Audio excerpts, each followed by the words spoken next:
بسم الله الرحمن الرحيم. السلام عليكم ورحمة الله وبركاته. سوماليا ميل الله يمشي الدنيا دعالة ذي كتشوبتان وإن السلامة ولا ريال. إلهي هين حافظه سوماليا الله حافظه إلهي با أمقن. لكن وحن ربنا شعبك سوماليات إنه وقعوا وضنك سوماليا. بركي نباتوين أذو أذك أياكو سوجله.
maanta waa khamiis mar hore la tukaday Soomaaliya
soo galo soo galo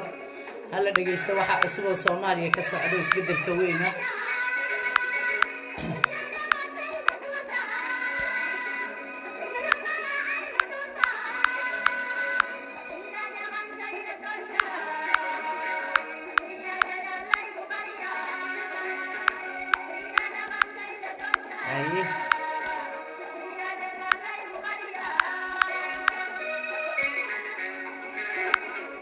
waxa Soomaaliya ka socda la dhageysto waaye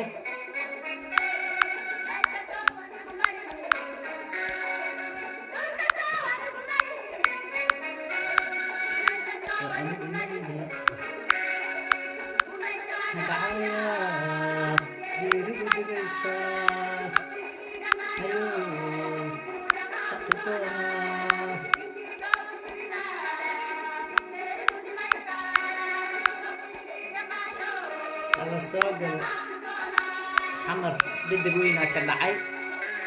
waa inaan wada dhageysanaa waa inaan maaragtay ismaqalnaa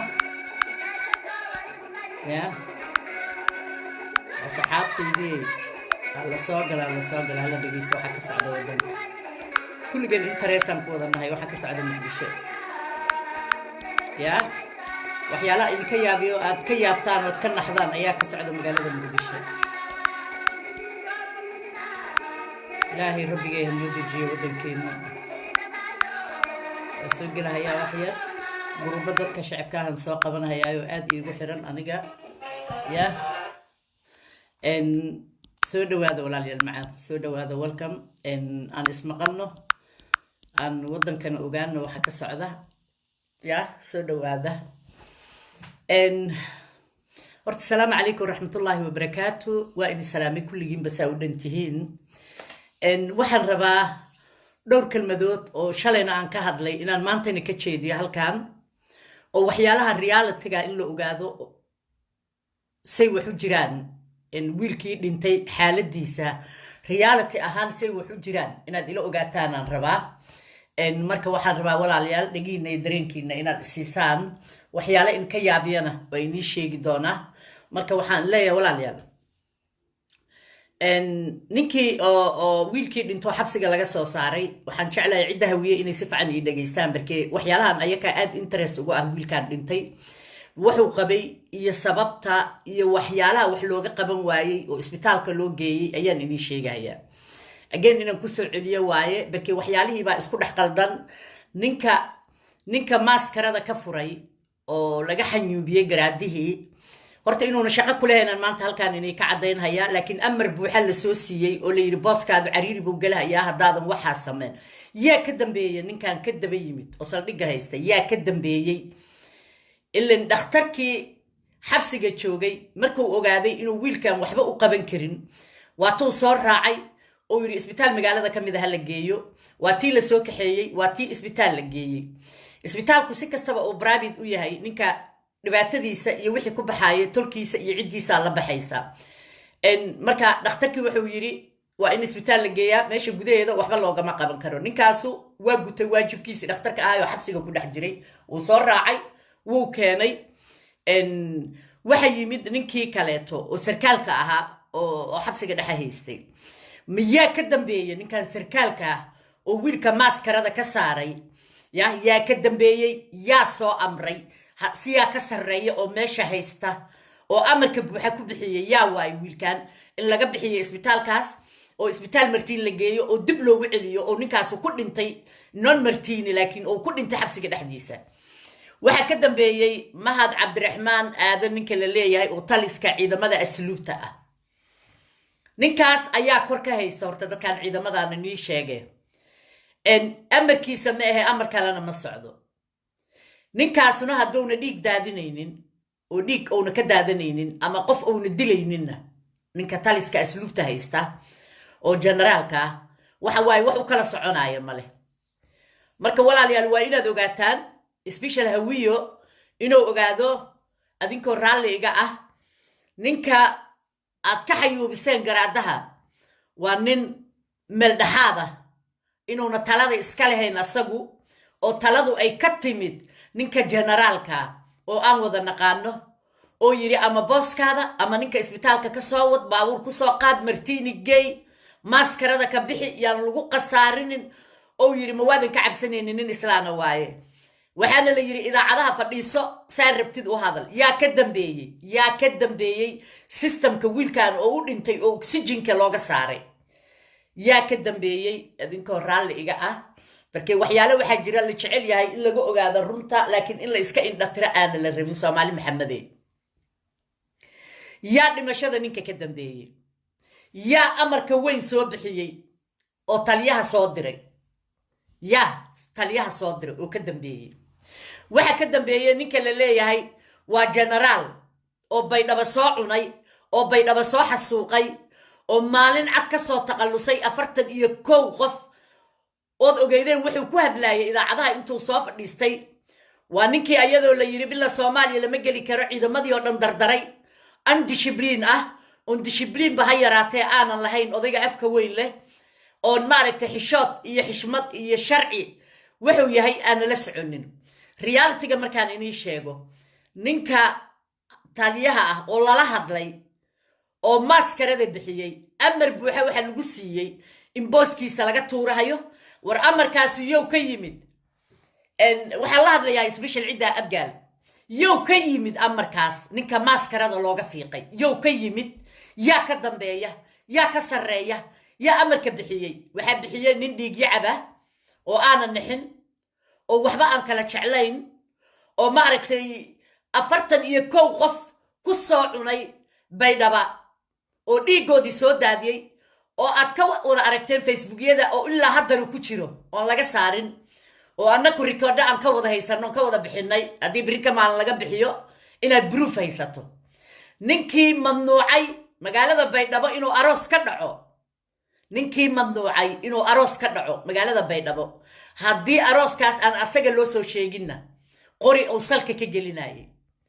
marka ninka meesha soo fadhiistay oo madooba oo taliyaha ahaa waxaan inii sheegahayaa amarka inuuna shaqo ku lahayn la yiri laakiin kafur oo waliba hadda ilaa hadda ayaga dhexdooda ay ka dilaacsantoo la isku haysto oo garaadihii laga xanyuubiyey oo yiri wariya aniga shaqadee maahan uu yiri haddaan waxaan iraaho aniga aan la samaynayn oo yiri waa laga ruqsaynayaa meesha ka shaqaynaysid marka waxaan inii sheegahayaa cidiinaan hawiyo oo jiijiifa oo maaragtay dhibaatadu haysato meesha sokaha fiirinina oo la rabo in nil ku qanciyo ninka aan rabno annaku inaan ka qaadno oo dhimashada wiilka ka dambeeyo amarkana bixiyo in isbitaalka laga soo saaro oo taleefanka ku soo hadlay oo caga jugleeyo yiri ana imaanaya haddaan saa samaynin waa ninka la leeyahay Mahdi Cabdiraxmaan Aadan oo taliska ciidamada asluubta ah oo baydhaba laga soo bedelo dhiig yacabka ah oo Muqdisho la keenay taas ayaan waxaan rabaa hawiye inay ku tashadaan ninka la rabo maxkamadda in la soo saaro ninka dadka dhameeyay ninka wiilka hadda dhintay ka dambeeyay oo amarka buuxa ku bixiyay ayadoo dhakhtarkii meesha ka shaqeynaayo oo yiri meeshaan waxba loogama qaban karo waa in isbitaalada magaalada la geeyaa isbitaalkii markii la keenay private-ka ahayd maxaa la rabay ciidamo in loo keeno oo meeshiisa lagu ilaaliyo ila waa qof maxbuus ay moogtahay in bidix iyo midig loo daldaaliyo la kala wada maahan sharci baa adduunka ka jira wax la yidhaaho international oo maxbuuska uu leeyahay si kastoo qalad u soo galay si kastoo dad u soo dilay ninkaasu si kastoo dhiigacab u yahay oo wax lagu qabtay marba hadduu gacanta soo gala ciidanka waa in laga gooyaa wixii uu sameeyey soo maaha xabsi baa la geliyey 3 sano iyo bar buu ku jiray burcabadeed ahaan maa lagu soo qabtay wiilka marka waxaa inii sheegayaa qofka maxbuuska oo la xiro adduunyada sharci baa ka yaala waa in dhaqan cusub la baraa waa in la baraa sida adduunyadu ay tahay xabsiyada qaarkood waxaad geyseen ama keentaan dad dhiigicaba ninkii baydhabo waxaad ogeyd ku soo sameeyey ayaa ka dambeeyey wiilkan dhimashadiisa waan haddaan xaq u hadlayno dowladda maxamed cabdullaahi farmaajo waxaan ogahay wax la yidhaha xaquuq bilaadan inayna xaggiisa ka jirin qof allaale iyo qofka soomaaliyeed oo dhinaca xaquuq bilaadanka mara in la dilaayo sida gabadhii loo dilay gabadhii duduble sida loo dilay ayadoo xalana ku dhex jirta amarkaas iyo ka baxay gabadha lagu dilay Faad Yaasiin iyo Farmaajo ka baxay haddana maanta waxaan inii sheegayaa oo maaragtay labo aan la isku weydiinaynin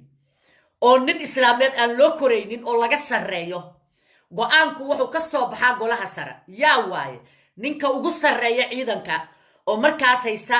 xabiska dhexe ninkaas ayuu ka soo baxaa yaa waaye ninkaas ninka ku qasbay inuu wiilka maskarada oxygenka uu ka saaro waxa ka dambeeyay oo telefoonka ku soo hadlay oo amray odaygii afka weynaa odaygii nibiriga ahaa ma ogeydeen oo baydhaba soo cunay baydhaba ninkii soo laqay oo la keenay xamar ayaa waxa la yiri dhiiga xamar waa inaad sugtaa dhiiga hawiyahana waa inaad sugtaa dhagihiina iyo dareenkiina isiiyay dhageysta ninka garaadaha laga xunyuubiyay garaadihiisa waxba inay ma tarahayaan abgaalo anaaba hadda inii sheegay ama kanax ama ku farax ama caloosha ku socoto laakiin waxaan ku sheegayaa ninka hadda la hayo oo ciidanka oo yimid oo la soo diray oo uga daba yimid isbitaalka yaa soo diray yaa ka dambeeyay yaa amarka bixiyay wiilka looga bixiyay maxaa la yiraahaa maskarada waxa ka dambeeyay ninka la leeyahay waa generalo xaal qaado generalo anaku haddaan Soomaalinahay xaal baan ku siinay general sharaf la naqaanay janan sharaf la naqaano education fiican leh waxaan naqaanay isbitooro education leh cornell education leh Soomaaliya ciidamada educationkii oo dhan waa ka guuray tawabar iyo school in loo furo dib loogu furo ma ahaane wax ay sameyn karaan male amarka wiilkaas looga bixiyay oo odayga oo yimid oo uga saaray maskarada oo kulli wax allaale wixii dhacay oo dusha iska saaray waxa iska leh ninka generaalka lagu sheegayo la leeyahay Mahdi Cabdiraxmaan Aadan oo taliyaha ciidanka asluubta ah ayaa ka dambeeya hawiyo mar aan loo baahnayn oo dhiigiinu dhulku ku dhaatay ayaad ogaanaysaan haddaana la soo qaban Mahdi Cabdiraxmaan ninka isku sheegaya inuu generaal yahay oo dhiig yacabka ah oo baydhaba soo baabi'iyay oo xamar la keenay oo ka dambeeyay wiilkan in isbitaalka private ka inta laga bixiyo meeshii ciidamo loogu keeni lahaa oo nin kale uu soo diray oo baabuur uu soo raacay asaa soo diray asaa yiri ka xanyuubi maskarada amar buu ku socday ninkaas yaana been lagu sheegin yaana laga qarin waa ninkii villa Soomaaliya iyadoo xildhibaanadii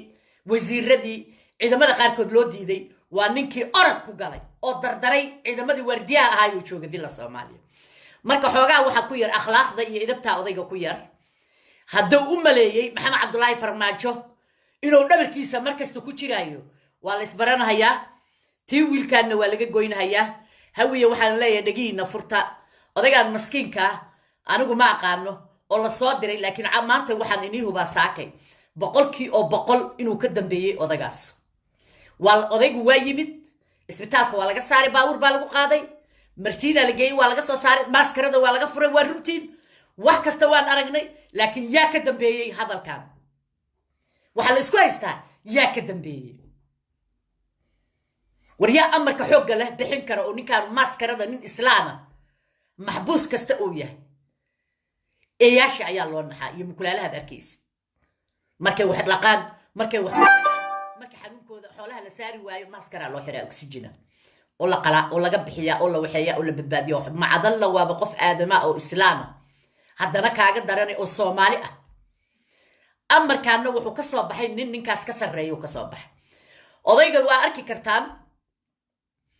waa tii laga soo duubay markuu isbitaalka ka saarayo soo u qarqarayo u kululaa waxaana soo diray odaygaas generaalka ahaa soo diray Mahad Cabdiraxmaan Aadan ciidamada asluubta ninka haysta oo baydhaba jannaay soo laqay 41 qof maydkoodu ayna ku qaadanin sikin ka dhaxbaxay dhiigooda oo waxyaalaha ogeydeen ka hadlaayay oo idaacadaha soo istaago waxaan ku hadlaayay kun kana dilo yiri kun kala la isoo wadaayo futadan qori ka wada gelinaya kulligood marka Soomaaliya waxa la rabaa maskaxdiinu inay miisaan leedahay hawiye waxa laga rabaa maskaxdaadu inay miisaan leedahay ninka la leeyahay geedi waa nin xoogaa siyaasadda ku jira wuu og yahay meelaha dadka laga soo diro iyo meelaha ay ka socdaan iyo waxyaalaha loogu talagalay Soomaalida in lagu sameeyo marka waxaan leeyahay aqligiinu ha shaqeeyo generaalkan soomaalida dilahaya oo isku sheegahaya inuu generaal yahay waa in laga qabtaa waddanka soomaaliyeed sida ugu degdegtaa in laga dhiidhiyo oo laga qabto oo asagana laga xanyuumiyo garaadaha barkee asaa soo admay asaa soo diray asaa ka sarreeya asaana ku qayliyo ugu cagajugleeyey maahane odaygaan kale wax uu kala jecel yahay male haddii isbitaal brivate la geynayo haddii isbitaal kale la geynayo waad ogeydeen soo u hadlaaya odaygu markii uu idaacadda soo hor fadhiistay idaacadaha markuu soo hor fadhiistay soo u hadlaayay ama wejigiisa haddaad fiiriseen fayskiisa soo u qashuucsanaa qof aadanaa oo neeftii uu ku neefsanaayo laga xanyuubiyo oo laga xiray adduunyada meel ay ka dhacda male marka inaan ku dheeraado ma rabo laakiin maalin kasta waa kusoo celcelinahayaa waxaan idinka rabaa laakiin dadkiina soomaaliyeed ninka la leeyahay mahad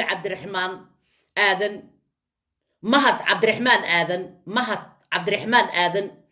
oo ah taliyaha ciidanka asluubta in farakul lagu qabto waayo amarka wiilka maaskarada looga fujiyeyna maantay meel kale ha ka raadinina haddaad rabtaan informationka raadiya laakiin boqolkiiba boqol waxaa inihii waa 100 in maaragtay uu ka dambeeyey asaga odaygaas maskiinka oo da'da ku jirana uu soo jujuubay marka adinkayna qusaysaa dadkiina maxkamadaha fadhiya iyo dadkiina sharci yaqaankaa odaygu ninkaanu waa ninkii 42 uu cuno oo muqdisho hadda uu ka cuno 41 wuxuu ku soo laqay magaalada baydhabo ku soo laqay kan wakiil labeeyay weeyaan marka odayga maskiinka waan ka xumahay am so sorry inuu sida xaqaa u sheego asoona idaacadaha ka baqin sharcigana ka baqin ciidada dareysna haysta waa in amarku meesha uu ka soo baxay uu sheego dhakhtarkii dhammaa uu meesha ku jiraa wuxuu yidhi wiilkan waxba uma qaban karno waa in isbitaalada dibadda muqdisho yaalla loo saaraa waaba la saaray waay oo uga daba yimid marka taasaan uga baxayaa odaygaan la leeyahay mahad cabdiraxmaan aadan oo jananka isku sheegay generaal isku sheegay generaal wuxuu ku ogyahay male micnaha iyo qiimaha uu generaalku ku fadhiyo ankee lama socdo generaalku wuxuu yahay ma yaqaano marka odaygan nibiriga ah oo soomaali soo cuno soo dhameeyey oo baydhabo soo xasuuqo hadda maanta muqdisho la keenay dhig badan waa lagu galahayaa tan wiilka saasaan uga hadlay waan ku soo celcelin doonaa laakiin hadda saasaan uga harayaa waxyaalo waxaa jira mucjisaa oo magaalada muqdisho ka socda waxyaalaha la mid ah kambaniyada caddaanka oo maraykanka ayaa go-aan waxay ku gaareen iyo dadka xalano ku jira inay soomaaliya afarteeda koona muqdisho isbishal magaalo madaxda sidii shicibka wax loogu qaban lahaa in kaamirayaal isbishalo lagu wada xiro oo maaragta waddanka lagu kontrolo markii ay saas noqotay kaamirayaashii lagu kontrooli lahaa magaalada muqdisho oo la rabay muqdisho oo dhan in lagu xiro waxaa hor istaagay ninka la leeyahay Fahad Yaasiin wuxuu yidhi maya barkee wuxuu ogyahay kaamirooyinka lagu xiri doono oo dadkaas maraykanka ay xiraan inuuna qalad ka imaan karin maxaa laga cararayaa marka wuxuu yidhi maya kuwa uu ka keenay qadar oo shiinaysa oo China laga keenay waa naqaanaa alaabta China ka timaado badanaa jiray wadaan badanaa cuduray wadaan goomayaasha waa la yaqaanaa kaamirooyinka waa la yaqaanaa taleefanada waa la yaqaanaa adduunyada inkastay tahay waddanka ugu commercial badan hadeertaan sida aan u aragno laakiin waxyaalo badan wadamo Yurub kamid ah waa laga mamnuucay alaabta China barkee dad baa ku dhintay ilmo yar oo saqiir oo geedahan ciyaalku markii ilkaha u soo baxayaan ay dhuuqaan oo kaleeta iyo ayaa ku dhintay oo ku tagay marka waxaan leeyahay team Mareykanka laga keenay oo la ogaa oo 100% sure lagu ahaa waa diiday Fahad Yaasiin wuxuu ku xiray kaamirooyin shiinaysa iyo uu isticmaalayay marka magaalada muqdisho dhan loo ma isticmaalin markii horeete maxaa ka dambeeyay dhinaca mucaaradka waa u jeediyay mucaaradadu waa tay wada kaceen anigu haddana waa u sheegaya wax laalay wixii kaamira oo eeriyadooda ku jiro dhan inay iska fujiyaan markay dhaqdhaqaaqaada nin siyaasiya markaa tahay ma rabtid in la ogaado Fahad Yaasiin hadda wuxuu isticmaalayaa kaamirooyin oo rabo suuqweynaha xamarweyne bakaaro dhacana ka dhici doona dad dhaxana waa la boobhaya waana la dilhaya sababta kaamirooyinka loogu xiraayo dad baa meesha laga ugaarsanaya lacag leh ma fahanteen waana ogaan doontaan waxa muqdisho ka dhici doona in next 2 weeks ugaarsi xoog leh ayaa ka dhacaya magaalada muqdisho Fahad Yaasiin wuxuu ku xirayaa kaamirooyinkii China oo qadar ay soo siisay oo la rabo dadka qaarna in lagu dilo qaarna lagu dhaco dadka lacagta leh oo jooga magaalada muqdisho marka saasaad u ogaanaysaan kuwii loogu talagalay al-shabaab in lagu ugaarsado oo koona muqdisho hareeraheeda banaanka lagu xiro dawladdu waa diiday barkee waa dad gacan saar al-shabaab lale marka al-shabaab waxba kama sheegi karnaa anagu waay dawladdii baa al-shabaab dawladdii Soomaaliya haysatay ayaa al-shabaabka gacan lale been ma isku sheegayno generaalyada iyo jananada iyo nimankaad aragteen iyo kulli waa raggii al-shabaab ahaa marka waxaan leeyahay waxyaalaha qaarkood waa inaad ka digtoonaataan halkan weliba waxaan uga sii dirahayaa cidda la yidhaaho rumuud oo bakaara ku taalla inay staff fiican ay samaystaan ay is-ilaaliyaan kaamirooyinkaas la xiray dhibaatooyin waaweyn ayaa ka imaanaya dad baa la rabaa in lagu dhaco oo lagu bililaqaysto ma aanan ogeyn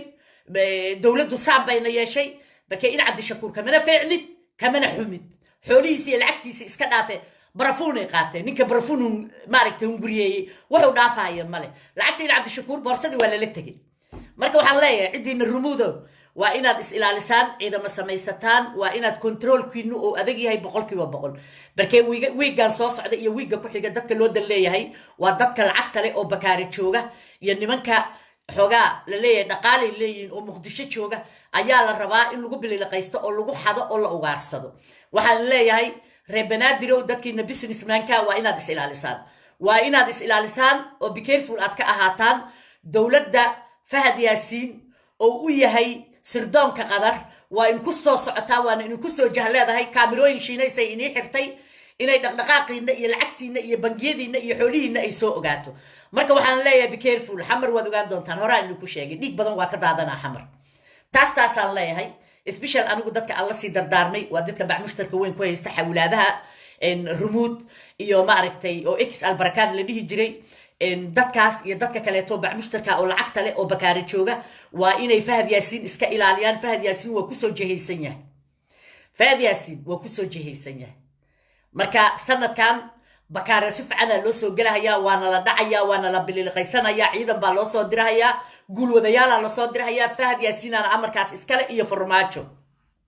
markaan kaliya dhihi karaa this time aan dhihi karaa Xasan Cali Khayr banaanka ka yahay laakiin inta kaleeto la dilay ama inta kaleeto wax kasta lagu sameeyay ama inta meel kasta qarax ka dhacay saxiixa waa ku jiray laakiin markaan waa Fahad Yaasiin iyo farmaajo ogaada raggu waa isla socdaan waligaan ayaa laga dhaadhicin Khayr iyo farmaajo isku dhacsan never hayeel waa taadka loogu talagalay keenna waxay la kala ugu shuba dadkana aan ka dhaadhicino iyo xildhibaanada iyo wasiirada iyo mucaaradka aan ka dhaadhicino inaan isku dhacno iska soo horjeedno marka qofka mooska iska ilaaliya taasaan in ka leeyahay waxa la yaab leh farmaajo wax kasta waa ka sugay laakiin waxyaalaha aan ka sugaynin ma taqaana waxyaalaha aan farmaajo ka sugaynin xalay inuu go'aan ku gaaro oo xalay warqad la saxiixay ninka aan la hadlayo waa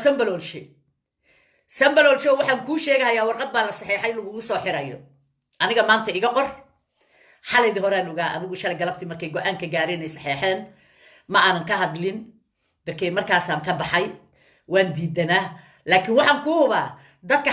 xabsiga loo dhaadhicinayo ayuu ka mid yahay oo farmaajo uu yiri hala ii soo xiro farmaajo ninkii maanta uu ka seexan waayey waa Sambaloolshe hala ii soo xiro uu yiri hala ii soo xiro marka waxaad ku tashataa Sambaloolshow in lagu soo xirayo oo jaal saxiixay warqadaadii adigoo og waxyaalaha cidaas ay sameeyeen baryihii aad la shaqaynaysay markii aad diidayna dhiig islaan inaad gashana banaanka lagugu soo tuuray oo aan maqlay aan keesir ahaan aan ku maqlay wiilkii la dhiibay oo bahalkii ahaa inaadan raalli ka ahayn laakiin markaasaa lagaa rabay inaad dowladda ka baxdid inkastoo aad ku cusbooneed waxaa lagaa rabay markiiba qalbi dhagax la dhiibahayay inaad banaanka ka istaagtaa lagaa rabay laakiin hadda waxaan kuu sheegayaa Sambaloolshe in lagugu soo maqan yahay dadka qaarkood ay leeyihiin maba dhici kartee ma saaxiri kara ma saa yeeli kara laakiin warqadda waa saxiixan tahay waana go'aantay Sambaloolshe lagu soo xiraaya aniga iga qabta maanta taas meel kale ha ka raadinina aniga xalifiidka horaa la ii sheegay mar aan ka baxay waa diiday waxaan iri ma gelaayo uma noqonayo laakiin insha Allah birso waxaan ka hadlayaa marka Sambaloolshe waxaan ku leeyahay is-ilaali waa lagugu soo maqan yahay waxaa kugu soo maqan وكاليه محمد عبد الله فرماجة ينك اللي هي فهد ياسين يحسن علي غيره إن لو قبته أو لو حراء إن تسرتوا ذا بحسي جديد هيان وحنا لو جحوا ماضي مركي ماشي تعسيدي المها لو قلت تعسيين أي استافكي إن عبد الشكور أتك هذا الشيء وحسحها نكو هذا الشيء وحرونها نكو هذا الشيء وحياله وحلا الربا معارض إن إسراء قبان أي تهي وحياله وحي تهي أن مرة رأي إن محمد عبد الله فرماجة دا قد لقى سعره سيدي مكلاش أنت قرت لقى قبته دا قد لقى تورو waxaan ku dadaalaynaa waa inii sheegay maxamed cabdullaahi farmaajo 4 sano ma dhameysanayo qiyaamo qaran baa lagu hayaa waana la ogyahay qiyaamo qaran baa lagu hayaa dhig badan buu galay waddankuu dhacay dekado uunan soomaalida iyo dadka madaxda iyo dadka mucaaradka iyo dadka baarlamaanka soomaaliya shicibka ka tirsan oo soomaalida u dooda oo nala qaadanin ayuu saxeexay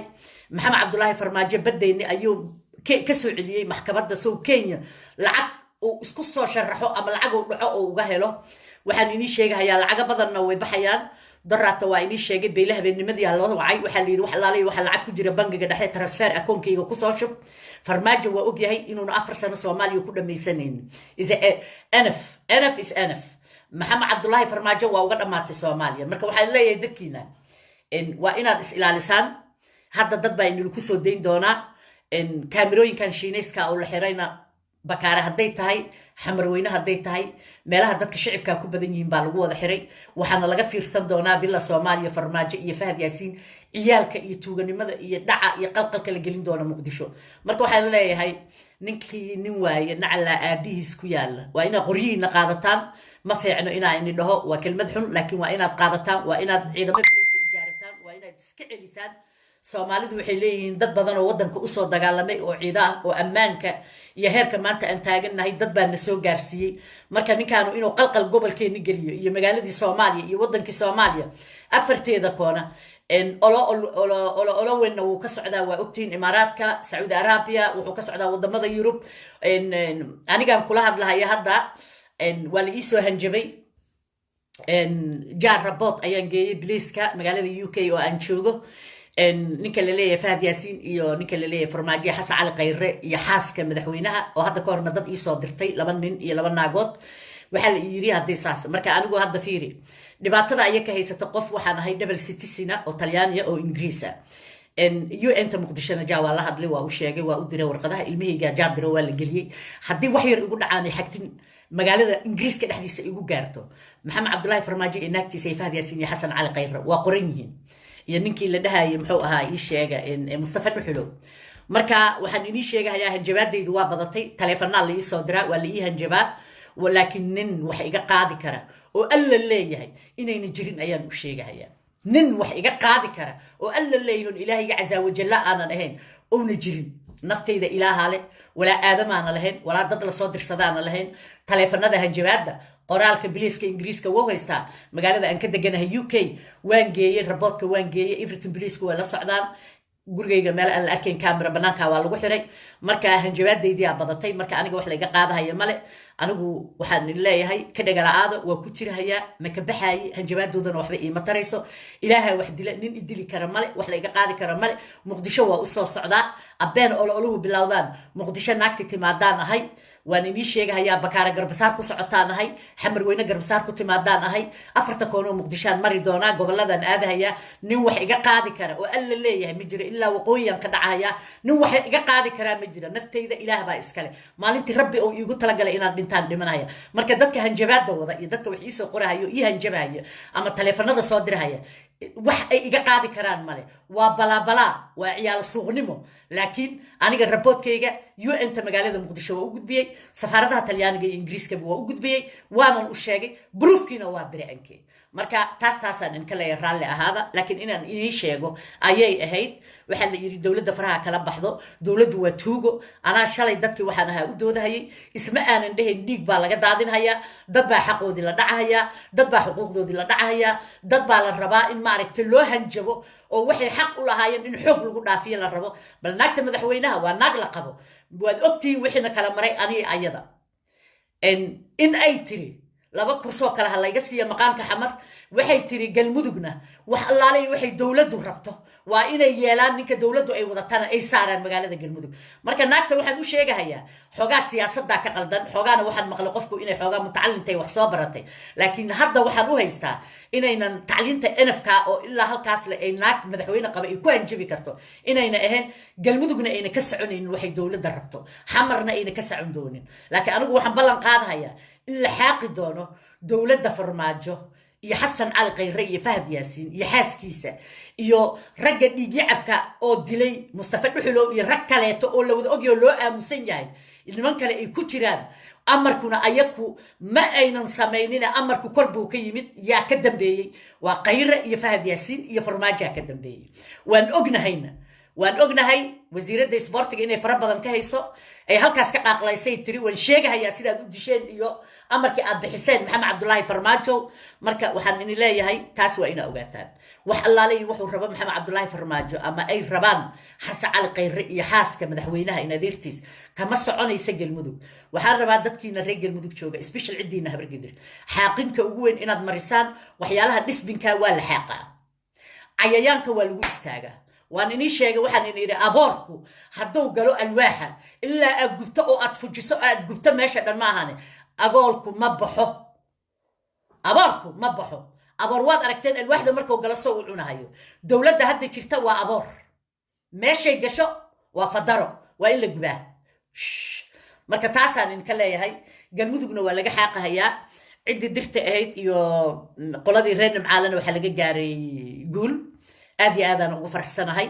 waana maqasheen waa loo sheegay waxaa la yidhi haddaa rabtaan inaad guurtaan waa guuri kartaan oo puntland u guuraysaan haddaa rabtaan inaad reer galmudug ahaataan welcome waa deganaan kartaan galmudug mayaa la yidhi gobolkaanaan degnaa gobolkaan deganaanayna ciidamadoodii ayaa maanta la isku shaandhaynaya marka waxaan leeyahay taasi waa guul ay ka gaareen reer galmudug waxaa ii xaray xaaqinkii weynaa oo maxamed cabdulaahi farmaajo iyo xasan cali khayre iyo xaaskiisa ay go-aanka ay keeneen cayayaan baa soo galay magaalada galmudug cayayaankaasna waxaan rabaa in la dilo cayayaanka waa la dilaa dilmadu maxay tahay waa la buufiyaa waa la xaaqaa marka odayaasha reer galmudug waxaan leeyahay 11 qabiiloo dego waa inaad iska ilaalisaan oo dadka sharafta leh oo magaalada muqdisho jooga oo la yaqaano oo caamka ah oo reer galmudugba ay yaqaanaan oo murursadaha waa in loo yeeraa laakiin cayayaankan kale waa in la soo xaaqaa aniga agtayda cayayaan ay ka yihiin barkee qof tuuganimo qiyaamo dil xabsi nimankii oo ma aragtay ahaa bahalladii dowladdii hore usoo hayay oo mucaaradka war adduunyadu mucaarad iyo muxaafid bay leedahay lama galo dadka war wuxuu waa xisbiyaal xisbiyada lama maago xisbiyada wax laguma sameeyo xisbiyada waa la soo dhaweystaa waa la sharfaa haddaa id ka qaadan kartid id baa laga qaataa laakiin waxyaalaha ay ku kaceen waxyaalo aynan ma aragtay gaalo iyo muslim midna aynan raalli ka ahayn weeyaan yaa wata idgan oo gaalo iyo muslim aynan raalli ka ahayn oo yidhi annakaa ini garab taagan oo shaatigiinaahay sameeya ila waa handicap nin dhan oo madaxweynaha oo waddan soomaali la yidhaha xukumo oo yaqaano soomaalida aqligeeda iyo fakirkeeda iyo dad inay yihiin reer magaala qadar war ka soo qaadahaya oo keenahaya makaa yeelahaya ninka soomaaliyeed maya makaa yeelahayo marka waxaan leeyahay taas waa taas walaalayaal mideeda kalena waxaan inii sheegahayaa insha allah galmudug waxa lagu gaarahayo waa guul guushaasna waa yeelaynaa marka waa inii sheegay ninka ciidankana la iska qabto waxaa kusoo socda xamar naqas iyo dil dad badan waa la xirhayaa laakiin anoo ku hadlaya magaca hawiye special waxaan rabaa inaan si gooniya ula hadlo cidda abgaal walaalayaal waxaan rabaa dad wada dhasho walaalaha hiraab la yidhaahaan isku nahay waxaan rabaa in aad soo qabataan ninka la leeyahay aawe ninka la leeyahay ninkan waa nin la yiri waa generaal baydhabo hore usoo baabi'iyey amarka wiilka looga furay oo ninka sarkaalkaana uu uga furay tubada oo xalay la ii sheegay oo sababaha iyo codka la ii soo diray haddii sheekh shariif iyo xasan sheekh ama ninka cidduu ka dhashay iga soo codsadaan waa usoo dirahayaa ninka la leeyahay mahad cabdiraxmaan aadan oo taliyaha ciidanka asluubta waxaan rabaa waddanka soomaaliya in laga qabto muqdisho dad badanaa ku dhimanahaya ninkaas aaqirka shicibka soomaaliyeed gacantoodu ku dhimanahaya marka waxaan leeyahay cidda hiraab ninka taliyaha oo kaleeto oo shalay hadlaayay oo facebookyada fadhiyey taleefon baa lagu waalay baawur baa lasoo siiyey inuu yimaado meesha isbitaalka uu ninka ka saaro inaad baaritaan dowlad wax baaraysa meeshaan ma joogto walaal runta markaan ciddiinaan hiraab inii sheego walaalaheeya oo abgaal waxa weeyaan wax baaraya meeshaan ma jiraan wax kasta amar bay ku socdaan waxaa la rabaa hawiyaha maalinba meel in laga soo galo oo loo qoorsado ninkii la dilay sheekh shariif in adeerkiisa uu ahaa isku jilid bay ahaayeen waad la socotaa injineeriso wixii lagu sameeyey ninka ciidanka ah oo dadka militariga maraykanka wax barayn wixii lagu sameeyeyna waad ogeydeen wiilkii saleebaan waxa lagu sameeyey waad ogeydeen xarig bay intay ku xireen meel kasoo laalaadiyeen waa dad dhigicaba nin kaleeto dabaqa kore intay kasoo saareen waxaa la yidhi wuu marqaansanaa soomaali meeqasani qad cunaysa haddii nin uu sare iska soo tuuraayo marka walaalayaal waxaan leeyahay dowladdan waxaa la yidhi maaragtay faan wala faru kuma qodno ninkan oo generaal waaye la yidhi generaal wuxuu generaal ku qaatayna aanan garan karin anigu oon edab iyo akhlaaq iyo asluub shicibka lagula hadla aan lahayn oo tuuga oo lacagaha bashqadaha qaata oo markii loo tago wax la weydiiyo yiraaha futadan qori in ka gelinayna hadawna laaluush qaadanin waa amar ka socda amarkaas maxamed cabdullaahi farmaajo uu soo siiyay oo yiri saar rabta ka yeel ninkaan dili kartidna dil oo yiri ha u naxin oo yiri marka ninkaan la leeyahay mahdi cabdiraxmaan aadan oo taliska ciidamada asluubta waa in gacan kul lagu qabtaa oo generaalka isku sheegay ninka la rabo in laga hoobiyo garaadaha waa ninkaas ninka wiilkii la dilay ka dambeeyay waa asaga 41 qof bay dhabow ka soo cunay 42 waxa uu ah ninkan hadda la dilay hadii labadan la isla qabanayo waa goonideed laakiin ninka talada waa loo soo dhiibay waa la soo siiyay asaas soo amray asaas soo caga juglay waa oday waalan waad aragteen joy waxa dal arki lahayn oo facebookyada aan laga arki lahayn iyo wuxuu ku hadlahayo odayga isku sheegayo inuu generaal yahay waxaan dhihi lahaa waa sax waa wax maqbuula laakiin odayga aragteen oo waalan oo yiri annagu waa cunaynaa dhiigan daadinaynaa waxaad aragteen ku hadlaayay waxaan arkay baydhabo ku soo sameeyay oo maanta ka garaada sareeya ninkii shalay hadlaayay amarka iyo caga jugleyska asay ka soo baxeen maca dhakhtarkii yiri kuma daaweyn kara meeshaan isbitaal dabadda hal la geeyo way qabsadeen wariyaa maxaa uga saartaa yiri meesha ku dhinteen marka walaalayaal ninkan waa generaal la leeyahay hal la qabto amarkaana maxamed cabdullaahi farmaajo xasan cali qayri faad yaasiin oo ka socda anu hadda ka hore waxaan iri haddaad faad yaasiin ii qabataan aydiyada maxamed cabdullaahi farmaajo xoogaa waa daadan lahaayeen markii aqli male asaga qofkii hadda yimaado hadda wada hadlaysaan arrin iyo go'aan baad gaaraysaan waad soo baxday nin kala u galay go'aanka adiga wada gaarteen waa iloobay kii ka dambeeyay go'aankiisa maskaxdiisa ku taagan marka qofka bini'aadamku waa saas ninkaan nin caadi maan horaan inuu ku sheegay taasaan in leeyahay waxaan rabaa xagga siyaasadda inaan la hadlo qoladan la leeyahay baarlamaanka Soomaaliya baarlamaanka Soomaaliya waxaan rabaa inaan dhaho waxaad baarlamaan ku tihiin horta waa inii la soo socdaa waan ogahay go'aanka uu raadinayo maxamed cabdullaahi farmaajo inuu shalmee darad uu dhahayay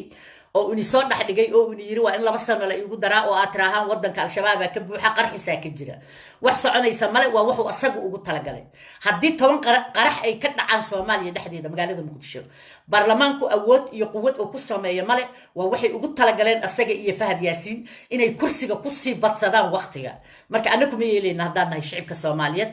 waa in laga tuuraa wadanka cayayaan waligay wax xukumaaya ma aanan arag dad ka tala xunna waligay ma aanan arag marka waxaan leeyahay ciidina baarlamaanka ku jirta waxaad matashaan masaakiinta Soomaaliyeed ayaad matashaan waxaad tihiin indhahoodii dhagahoodii iyo afkoodii baad tihiin ma fahmaysaan marka walaalayaal waxaan in leeyahay haddaad matashaan wax allaale iyo waxay rabaan raggan maantay xaaladdu meesha ay taagan tahay ayaa gaarsiiyay ayakaa ugu talagalay waa waxay abaabuleen al-shabaabka waa waxay abaabuleen qaska iyo gulwadayaasha ay sameeyeen waa waxay ogaadeen waxyaalihii ka dhacay xamar shicibka dhexdiisa in dad lagu dilo lagu xabadeeyay waad ogeydeen ceelasha habar in la kufsado lacagti laga qaatay oo dad lagu dilay waad ogeydeen yaa abaabulay yaa ka dambeeyay yaa keenay fikradan maxamed cabdullaahi farmaajo keenay ubaxi wadanka tiino yiri wax meeshaan ubaxa ma jiro waa ciyaal la yiri waa inaad dadka dishaan hadda mar dhowna way soo galahayaan bakaaroy is ilaali bakaaraha dadka ku nool hays ilaaliyaan oo Soomaaliyeed waa in la soo socdaa waa in la dhacaa waa in la bilaqlaqaysana mar dhow waa in la soo galaa adinkoonan filanaynin oo meesha lacagaha nasaas gacanta ugu hayay dahabka ayaa in la soo dhaxgalaya maxamed cabdullaahi farmaajo wuxuu ka naxaaya male marka waxaan leeyahay wasiirada iyo xildhibaanada baarlamaanka jooga iyo golaha sare iyo golaha dhexe in kastoonan aamin ku qabin ninka wasiiru baarlamaanka oo meesha fadhiya anigu ninkaas waa nii sheegay waa nin corruption aad u qaata mana jecli nin corruption qaadanaya oo shacabka masaakiinta oo Soomaaliyeed asoo baydhabo ka soo jeeda waxaan ogaan lagu sameeyay aanan ka hadal aanan soo xirin ninkii generaalka ahaa oo ka dambeeyay oo maantana xamar uu la joogo oo wiil maskiina nin kale ku soo amray oo sarkaal iyo korneyl wuxuu yahay ma qaadnay marka waxay ii sheegayaa golahow indhihii aadamaha tihiin ilaahay baa indhaha nasiya ilaahay indhale ilaahay ummadiisa ilaashada laakiin waxay ii sheegayaa inaad tihiin indhihii shacabka Soomaaliyeed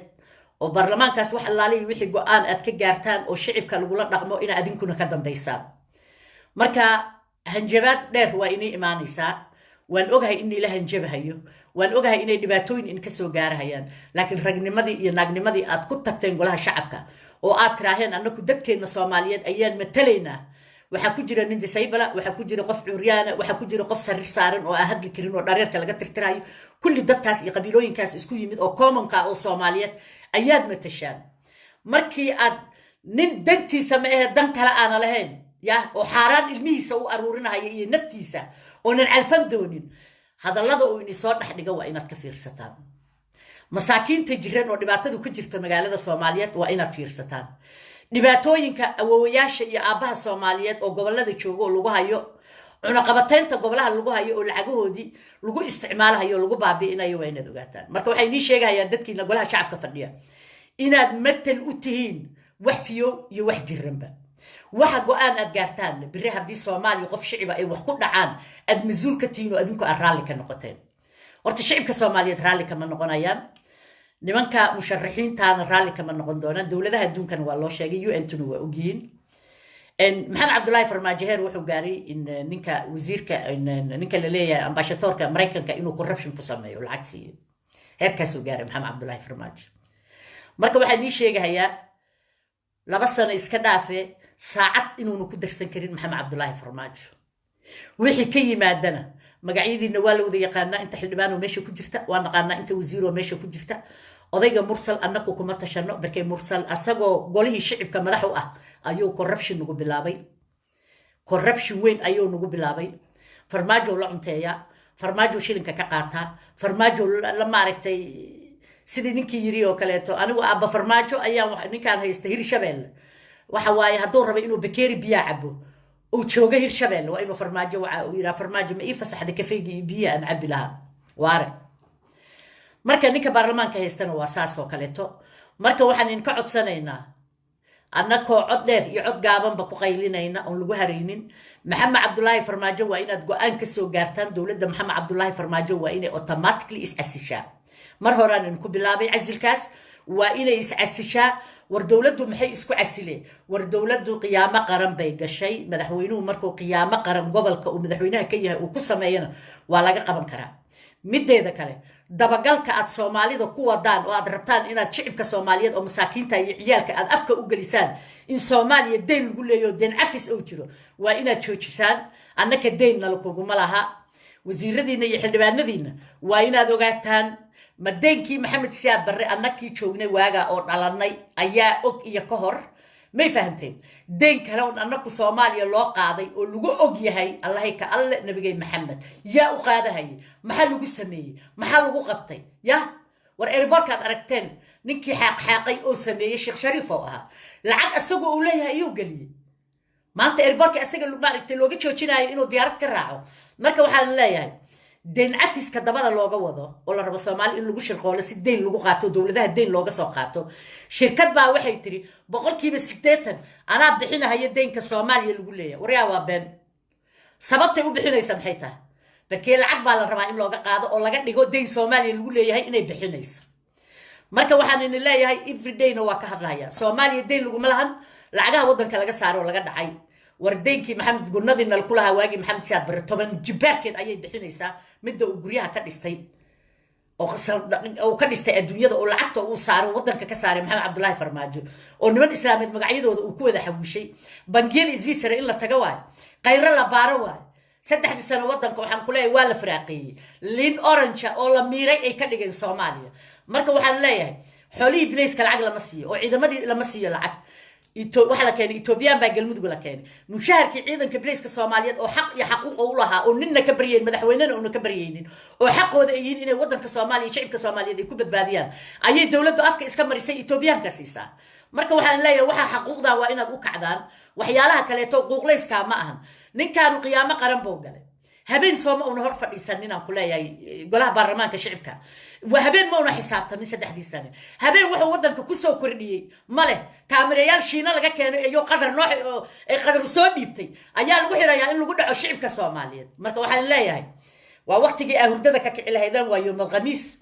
waa waqtigii aqli aad yeelan lahaydaan aad hurdada uga kacdaan. Soomaaliya qof deyn ku leh ma jiro. deenkii maxamed siyaad barre annaka yaanno la cafin annaka iska bixinayna. وريدي إلى بحنا دينكي محمد سياد بري دين كلو ودن كسوماليا نقول يا مالي ودن كان إني دافج قلياني ربان سيدا ودن مال أفريقيا وكاليتو ما يفهمتي دين بالغا عفية دين بالغاتي دين كلا لغاتي واد قشي نين الله علي نيكي ربا أكله وريقا يوكو قادن كرو العكو قوله سوماليا ملكا دعيسة ملكا دعي دونت دات ربا إني العكا الرسدان أو شوية أقلي قابة أو ربا إني إسكتلقان تاجرين أونا نوغين إلا لا حساب تمايو oo adduunyada meesha ay ku cuni lahaayeen la rabo lacagta Soomaaliya laga dhacay waa qiyaamo qaran wariyaa dadkiina baarlamaanka fadhiyo xoolo iyo cayayaan ayaka ka daran baadinka ah aboor farmaajo ka daran iyo xasan cali qeyri faad yaasin adinka ah inaagta la leeyahay maxaa la yiraahdaa ii sheeg in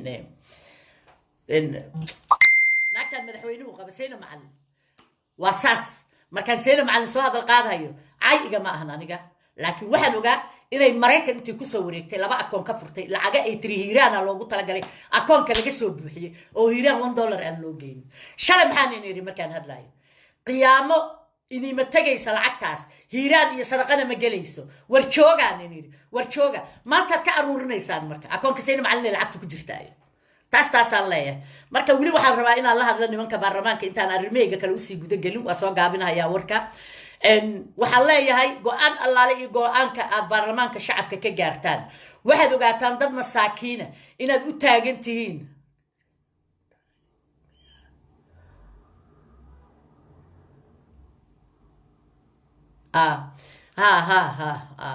marka waxaan leeyahay dadkiina jooga baarlamaanka Soomaaliya waxaan in leeyahay Muqdisho dhooban oo xildhibaanada iyo wasiirada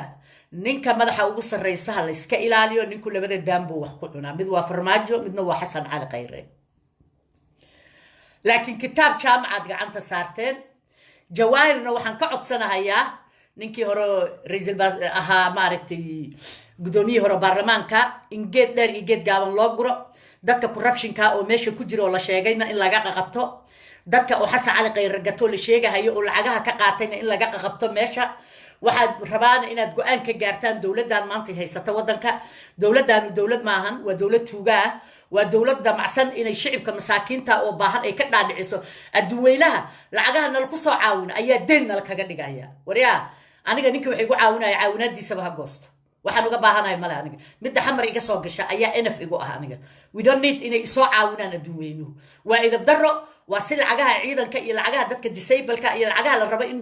beeraha wadanka iyo dariiqyada iyo iskoolada iyo jaamacadaha iyo lagu kala dejiyo weeyaan waxa jeebabka lagu shubtay qof Soomaaliya wax loo qabtay ma jirto ma doonayno lacag mucaawinada dambe oo looga yimaado wadamada Soomaaliya ayada isku filan ayada is aan babixin karta ilaahay waxaan ka bariyay midna aan babixiyo Allah noo keeno insha Allah waa soo baxayaana in Cabdishakuur noo imaanahay marka waxaan leeyahay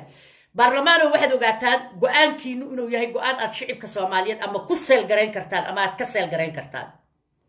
farmaajo waa in la ridaa farmaajo ninka markay ku caddahay inuu qiyaamo qaran oo galay oo calanka iyo qaranka uu qiyaamo ka galay waa in la tuuraa ninka dadka waa xasuuqay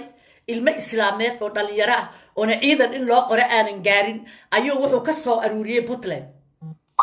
waa maqasheen idaacadaha wuxuu geeyay magaalada la yiraaho kor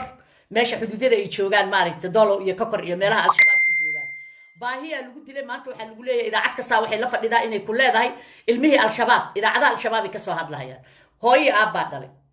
waxa laga soo aruuriyay Las Qore iyo Puntland iyo meelahaas laga keenay siba dhul bahantaa u badanaa la yiri way ilmaha islaameed oo dadku dhaleen loogu geeyay afka al-shabaab ma inay al-shabaab soo tababaraan loogu talagalay oo cararaan oo ciidan farmaajo looga dhigo markaas waa in dib loo baaraa sheekadan waxa la yiri oohinta orgiga ka weyn ilmihii way ka baxeen meeshii la geeyay la yiri baahiya lagu dilo way carareen markay carareen al-shabaab ay afka u galeen ilmahan al-shabaab afka u galay ma awal ugu talagalay maxamed cabdullaahi farmaajo in al-shabaab ilmuhu u cararaan ay u soo tababaraan asaga iyo ninka la leeyahay faadi asin waa hadal u baahan in dib loo baaro taasaan in ka leeyahay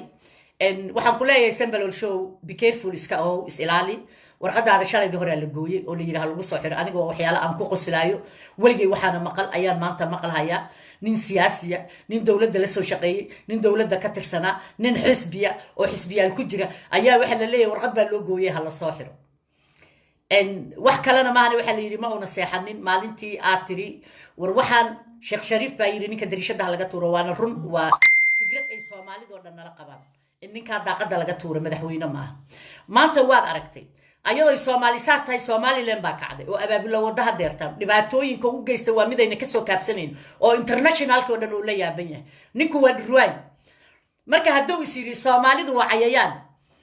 oo wax ma fahmayaan waxa laga rabaa adinka inaad ma aragta aad dadkiina siyaasiga aad ka qabataan oo go'aan gaartaan